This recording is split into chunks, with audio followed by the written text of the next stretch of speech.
जय मातेश्वरी, नमस्कार। मैं हूं ज्योतिषाचार्य अजित मिश्रा। आप लोगों का हार्दिक अभिनंदन, स्वागत है आपके अपने प्रिय चैनल में। जैसा कि आप लोगों ने थंबनेल में देखा कि मकर राशि के जातकों को फिर से समस्या का सामना करना पड़ रहा है।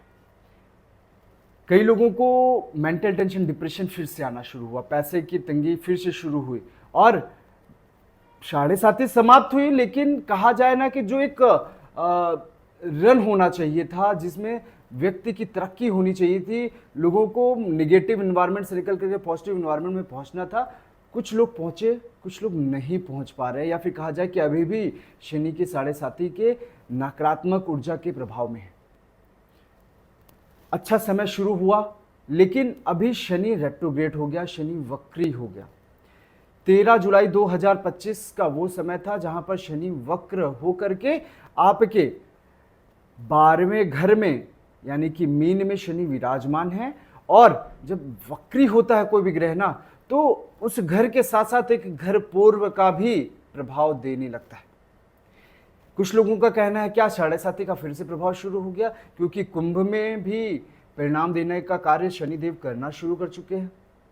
देखिए, रेट्रोग्रेड होना, वक्री होने का आशय स्पष्ट मैं कर दे रहा हूं।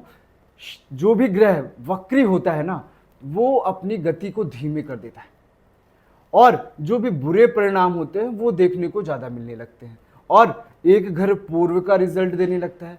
कई शास्त्रों में भी लिखा है कि एक घर वक्री होकर के धीमे चलते हुए वो अपने पुराने घर में भी चला जाता है, एक घर पूर्व में भी चला जाता है, तो पिछले घर का भी रिजल्ट देने लगता है। लेकिन ऐसा नहीं, रिजल्ट देता है लेकिन पॉजिटिव रिजल्ट में कमी कर देता है। साथ साथ एक घर पूर्व का जो रिजल्ट देगा, क्योंकि शनि आपके धन भाव का स्वामी, आपके वक्री होकर के जब देखेंगे तो धन भाव के स्वामी हो जाएंगे। शनि आपके पराक्रम भाव में है और जब वक्र गति से चलने लगेंगे तो आपके धन को भी देखने का कार्य करेंगे, वहां पर बैठ करके आपके भाग्य को भी देखने का कार्य करेंगे। ये जो स्थिति बन रही है ना, ये जो पिछली 13 जुलाई से लेकर के 20 नवंबर की वो तिथि है जहां पर शनिदेव का प्रभाव आपके जीवन में पड़ने वाला है। जिन लोगों का मेंटल टेंशन, डिप्रेशन है, वो थोड़ा सा बढ़ेगा। मेरे पास कल एक परसों मेरे पास फ़ोन आया हुआ था, नासिक के रहने वाली थी महिला। उनको मेंटल टेंशन, डिप्रेशन इतना हो गया कि वो मुझसे बोलती हैं कि अगर आज मैं आपसे बात नहीं करती तो मैं सुसाइड कर देती।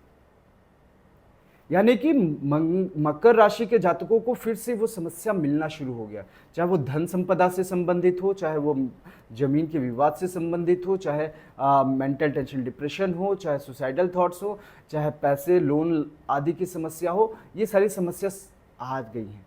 लेकिन मैं आपको बोल दूं, ये समस्या बहुत दिनों तक नहीं रहेगी, क्योंकि 13 जुलाई को प्रारंभ हुआ है। मैं ये मान रहा हूं कि इसका जो पीक टाइम रहेगा वो 29 अगस्त तक रहेगा। भले 27 नवंबर तक शनि वक्री रहेंगे, लेकिन पीक टाइम जो है वो आपका 29 अगस्त तक रहेगा, जहां पर आपको मेंटल टेंशन थोड़ा सा मिलेगा, परेशानियां मिलेंगी।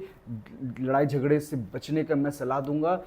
और जिन लोगों का सुसाइडल थॉट्स वगैरह आ रहे हैं, थोड़ा सा वो अपने आप को पॉजिटिव ऊर्जा में कन्वर्ट करने का कार्य, चाहे वो मंत्र जाप करें, चाहे कर्म कांड करें, चाहे कर्म कांड करके कोई पूजा करा लें, या फिर किसी मंदिर में जाकर के अब थोड़ा सा आधे घंटे, 1 घंटे बैठने का कार्य करना शुरू करें, जब ताकि वो पॉजिटिविटी आना शुरू हो जाए। अपने व्यायाम करने का कार्य करें, अपने शरीर से पसीना निकालने का कार्य करें, सनचार्ज वाटर पिए। ये कुछ उपाय हैं जिससे पॉजिटिविटी आएगी, जिससे आप नकारात्मक ऊर्जा से दूर हो सकेंगे। शनि आपके पराक्रम भाव में है। 29 अगस्त तक समस्याएं हैं, 29 अगस्त तक समस्याएं रहेंगी, पीक रहेगा, मैं बिल्कुल बोल रहा हूं, समस्याएं बढ़ेंगी। लेकिन 29 अगस्त के बाद धीमे धीमे धीमे समस्याएं समाप्त होंगी। हालांकि गुरु की स्थिति बहुत अच्छी है, गुरु वहां पर बैठ करके आपके छठे भाव में बैठ करके आपके लिए कुछ ना कुछ पॉजिटिव रिस्पॉन्स जरूर कर रहा है ना। जब गुरु कर्क में जाएंगे ना, तो आपकी सारी समस्याओं का समाधान कर देंगे। तो जिन लोगों का अभी तक तरक्की मकर राशि के जातकों को नहीं मिल रही है, धैर्य रखिए, ईश्वर पर विश्वास रखिए, उनके ऊपर विश्वास रखकर अपने आप को पॉजिटिविटी में डाल करके इन सारी समस्याओं से दूर हो सकते हैं। और जो लोग भी कुंडली विश्लेषण करवाना चाहते हैं वो विश्लेषण करा लीजिए, क्योंकि अगर आपको लग रहा है ना कि मैं मकर राशि का जातक हूँ, बहुत परेशान हो गया हूँ, समस्याओं से निकल नहीं पा रहा हूँ, तो उपाय हैं।